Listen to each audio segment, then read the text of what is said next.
Hi friends, ಇವತ್ತು ಎಲ್ಲರಿಗೂ ಇಷ್ಟ ಆಗುವಂಥ ಒಂದು ಝೀಬ್ರಾ ಕೇಕ್ ಮಾಡ್ತಾ ಇದ್ದೀನಿ. ಮಾರ್ಬಲ್ ಕೇಕ್ ಅಂತಲೂ ಹೇಳ್ತಾರೆ. ತುಂಬ ಸಾಫ್ಟಾಗಿ ಅವನ್ ಇಲ್ಲದೆ ಹೇಗೆ ಮಾಡೋದು ಅಂತ ನೋಡೋಣ. ಕೇಕ್ ಮಾಡಲಿಕ್ಕೆ ಮೋಲ್ಡ್ನ ಬಟರ್ ಪೇಪರ್ ಎಲ್ಲ ಹಾಕಿ ರೆಡಿ ಮಾಡಿ ಇಟ್ಕೊಂಡಿದ್ದೀನಿ. ಬಟರ್ ಪೇಪರ್ ಇಲ್ಲ ಅಂತ ಹೇಳಿದರೆ ಸ್ವಲ್ಪ ಗ್ರೀಸ್ ಮಾಡಿಕೊಂಡು ಮೈದಾದಲ್ಲಿ ಡಸ್ಟ್ ಮಾಡ್ಕೊಳ್ಳಿ. ಇವಾಗ ಒಂದು ಮಿಕ್ಸಿಗೆ 2 ಮೊಟ್ಟೆ ಹಾಕ್ಕೊಳ್ತಾ ಇದ್ದೀನಿ. ಮೊಟ್ಟೆ ಬೇಡ ಅಂತ ಹೇಳಿದರೆ ಒಂದು 1/4 ಕಪ್ಪು ಮೊಸರು ತಗೋಬೋದು.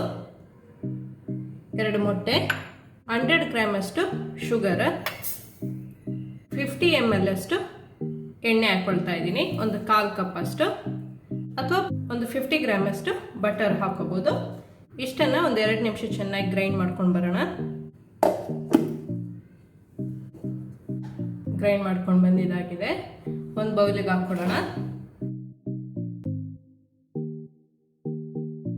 ಸಾಫ್ಟ್ ಪೇಸ್ಟ್ ತರ ಆಗಿರುತ್ತೆ. ಇದಕ್ಕೀಗ 1 ಸ್ಪೂನ್ ಅಷ್ಟು ವೆನಿಲಾ ಎಸೆನ್ಸ್ ಹಾಕೊಳ್ತಾ ಇದ್ದೀನಿ. ಮಿಕ್ಸಿಯಲ್ಲೇ ಮಾಡಬೇಕು ಅಂತಿಲ್ಲ, ಇದನ್ನು ವಿಸ್ಕ್ ಅಥವಾ ಬ್ಲೆಂಡರಲ್ಲೂ ಯೂಸ್ ಮಾಡಿ ಬೀಟ್ ಮಾಡ್ಬೋದು. ಈಗ ಡ್ರೈ ಇಂಗ್ರೀಡಿಯೆಂಟ್ಸ್ನ ಹಾಕೊಳ್ಳೋಣ. 200 ಗ್ರಾಮ್ ಅಷ್ಟು ಮೈದಾ ತೊಗೊಂಡಿದ್ದೀನಿ. ಮೈದಾ ಬೇಡ ಅಂತ ಹೇಳಿದ್ರೆ ಗೋಧಿ ಪುಡಿನೂ ತಗೋಬೋದು. ಅರ್ಧ ಟೀ ಸ್ಪೂನ್ ಅಷ್ಟು ಬೇಕಿಂಗ್ ಸೋಡಾ, ಅಡುಗೆ ಸೋಡಾ ಅಂತ ಹೇಳ್ತಾರಲ್ಲ ಅದು. 1 ಟೀ ಸ್ಪೂನ್ ಅಷ್ಟು ಬೇಕಿಂಗ್ ಪೌಡರ್ ತೊಗೊಂಡಿದ್ದೀನಿ.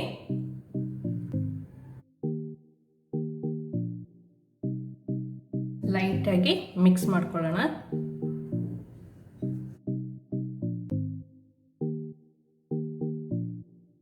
ಈಗ ಸ್ವಲ್ಪ ಸ್ವಲ್ಪನೇ ಹಾಲು ಹಾಕೊಳ್ತಾ ಇದ್ದೀನಿ.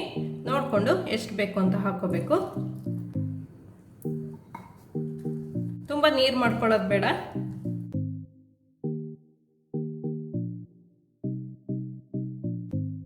ಇನ್ನೊಂದು 2-3 ಟೇಬಲ್ ಸ್ಪೂನ್ ಅಷ್ಟು ಹಾಲು ಹಾಕೊಳ್ತಾ ಇದ್ದೀನಿ. ಒಂದು ಅರ್ಧ ಕಪ್ ಅಷ್ಟು ಹಾಲು ಹಾಕೊಂಡಿದ್ದೀನಿ. ಈಗ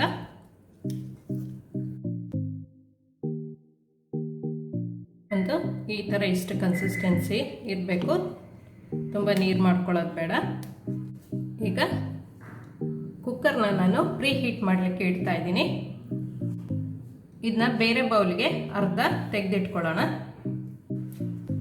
ಅರ್ಧನ ತೆಗೆದಿಟ್ಕೊಳ್ತಾ ಇದ್ದೀನಿ.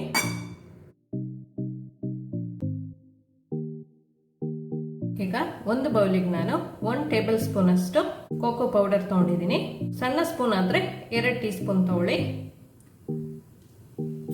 2 ಸ್ಪೂನ್ ಅಷ್ಟು ಹಾಲು ಹಾಕೊಂಡು ಮಿಕ್ಸ್ ಮಾಡ್ಕೊಳ್ತಾ ಇದ್ದೀನಿ.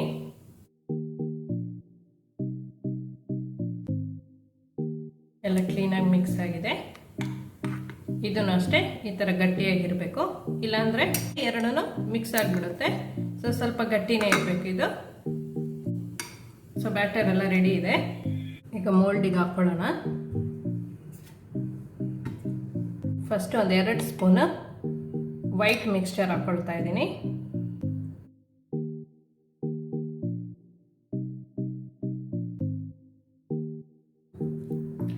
ಇದಕ್ಕೆ ಕೋಕೋ ಪೌಡರ್ ಹಾಕೊಂಡಿರೋದು 2 ಸ್ಪೂನ್ ಹಾಕೊಳ್ಳೋಣ.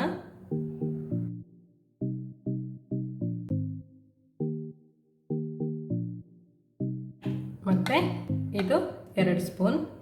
ಇದೇ ರೀತಿ ಎಲ್ಲ ಹಾಕೊಂಡು ಬರಬೇಕು.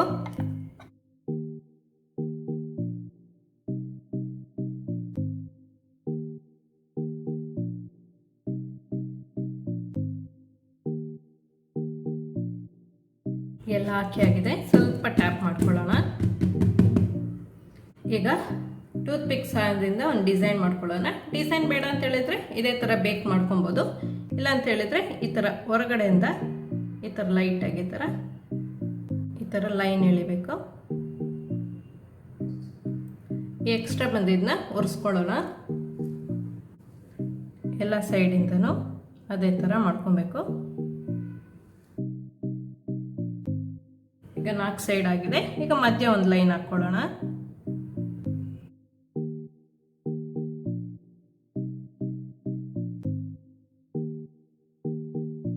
ಇಷ್ಟು ಬೇಕಾದ್ರೆ ಮಾಡ್ಕೊಬೋದು, ಅಥವಾ ಇನ್ನು ಮಧ್ಯ ಒಂದು ಬೇಕಾದ್ರೆ ಈ ಥರ ಲೈನ್ ಹಾಕೋಬೋದು.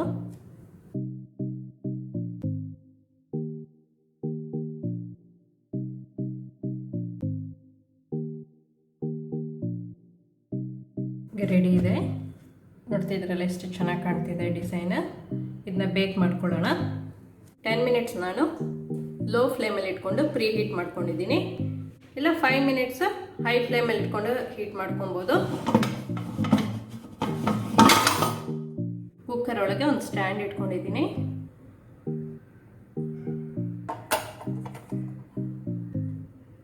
ಕ್ಲೋಸ್ ಮಾಡೋಣ.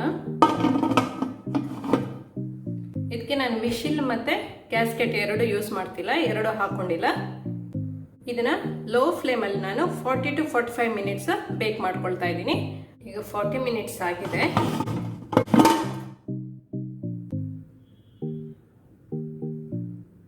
ಬೇಕಾಗಿದೆ. ಈಗ ಆಫ್ ಮಾಡ್ಕೊಳ್ತಾ ಇದ್ದೀನಿ. ಇದು ಸ್ವಲ್ಪ ತಣ್ಣಗಾಗಲಿ. ತಣ್ಣಗಾದ್ಮೇಲೆ ಡಿಮೋಲ್ಡ್ ಮಾಡ್ಕೊಳ್ಳೋಣ. ಕೇಕ್ ಈಗ ತಣ್ಣಗಾಗಿದೆ. ಡಿಮೋಲ್ಡ್ ಮಾಡ್ಕೊಳ್ಳೋಣ.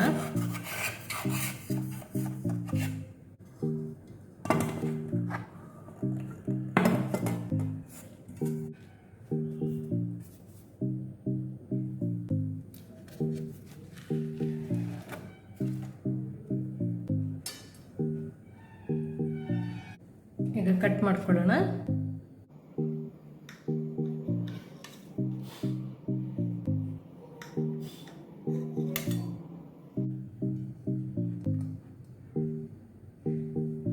ನೋಡ್ತಿದ್ದೀರಲ್ಲ ಎಷ್ಟು ಸಕ್ಕತ್ತಾಗಿ ಕಾಣ್ತಾ ಇದೆ. ಅಷ್ಟೇ ಸಾಫ್ಟು ಇರುತ್ತೆ, ತುಂಬ ಟೇಸ್ಟಿಯಾಗಿರುತ್ತೆ, ಮಕ್ಕಳಿಗೆಲ್ಲ ತುಂಬ ಇಷ್ಟ ಆಗುತ್ತೆ. ನೀವು ಸಹ ಮನೇಲಿ ಒಂದ್ಸತಿ ಟ್ರೈ ಮಾಡಿ ನೋಡಿ. ಈ ವಿಡಿಯೋ ಇಷ್ಟ ಆದರೆ ಲೈಕ್ ಮಾಡಿ, ಶೇರ್ ಮಾಡಿ. ಈ ಚಾನಲ್ಗಿನ್ನೂ ನೀವು ಸಬ್ಸ್ಕ್ರೈಬ್ ಮಾಡಲಿಲ್ಲ ಅಂದರೆ ಸಬ್ಸ್ಕ್ರೈಬ್ ಮಾಡಿ. ಸಬ್ಸ್ಕ್ರೈಬ್ ಪಕ್ಕದಲ್ಲಿರುವ ಬೆಲ್ ಬಟನ್ ಪ್ರೆಸ್ ಮಾಡಿದರೆ ನನ್ನ ಹೊಸ ವಿಡಿಯೋ ನೋಟಿಫಿಕೇಷನ್ ನಿಮಗೆ ಬರುತ್ತೆ.